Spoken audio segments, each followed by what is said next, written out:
মহিলা মুখ্যমন্ত্রীর রাজ্যে রক্তাক্ত মহিলা সাংবাদিক, পুলিশের সামনে তাড়া করে রাস্তায় ফেলে চুলের মুঠি ধরে মারধর করা হলো 24 ঘন্টার মুর্শিদাবাদের সাংবাদিক সোমা মাইতি এবং তার চিত্র সাংবাদিক রঞ্জিত মাহাতোকে।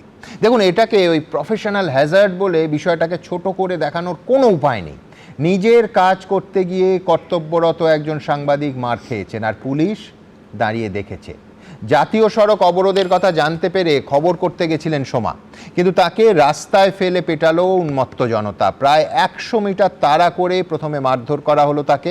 তার পুরোটাই হলো পুলিশের সামনে। পুলিশ কার্যত দাঁড়িয়ে দাঁড়িয়ে দেখলো।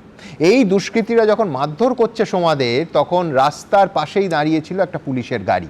সেখানে পুলিশ কর্মীদের কাছে সোমা সাহায্য চান। অভিযোগ, তাতেও পুলিশ ন্যূনতম সাহায্য করেনি। টোটো করে একজন স্থানীয় ব্যক্তি সোমাকে উদ্ধার করে নিয়ে আসার সময় আরেক প্রস্ত মারধর করা হয় সোমাকে। কোনো রকমে রক্তাক্ত আহত সোমাকে বহরমপুর মেডিকেল কলেজে নিয়ে আসেন ওই ব্যক্তি।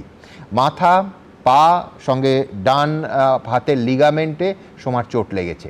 দেখুন, সাংবাদিক পরিচয় বাদ দিন, সোমা মহিলা না পুরুষ সে কথাও বাদ দিন, কিন্তু একজন নাগরিককে পুলিশের সামনে দফায় দফায় হেনস্থার শিকার হতে হবে, আর মুখ্যমন্ত্রী বলবেন মবের মধ্যে ঢুকতে বারণ করো, আর এটা আমারও হাতে নেই। কেন?